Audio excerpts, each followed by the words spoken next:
Hello mga ka-meses, ako nga ito inyong tinderelang buntis. Ay di nga sa aming lugar ay humupa na ang malakas na hangin at ulan.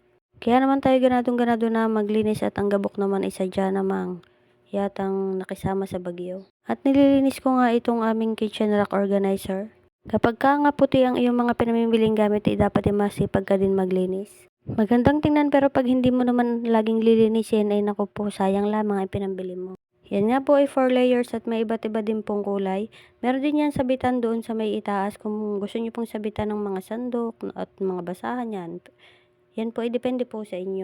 May iba din po itong kulay, may itim din po ito kung gusto nyo po ng itim at ayaw nyo po ng puti.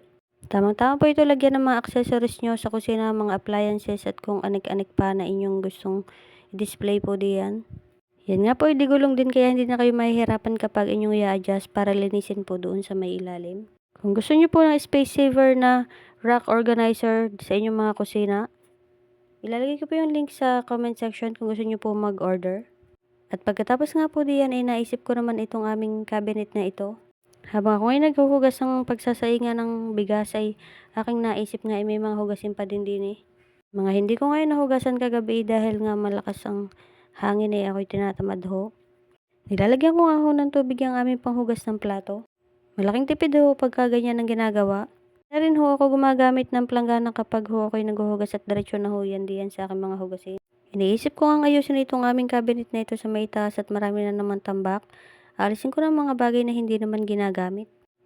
Pati nga itong aming inuman ng tubig ay gusto ko na ngang ilipat at dahil nga iyan ay sagaba lang diyan sa aking lagay ng mga plato. At pagkatapos ko nga maghugas ay ito nga pinaglilipat ko ng aking mga gamit diyan. Habang tapos na nga ako sa paghuhugas dito ay naisip ko nga ay wala na palang laman ng aking mga suka, toyo, mantika at saka patis din sa aking mga lagayan. Ako ngayon nag-refill na niyan at para pag ang aking asawa ay magluluto ay basta na lang niya gagamitin. At pagkatapos nga diyan ay akin nang inalis sa mga gamit din sa may cabinet na hindi naman napapakinabangan. Para naman lumuwag-luwag na diyan at maging maayos naman sa aking paningin.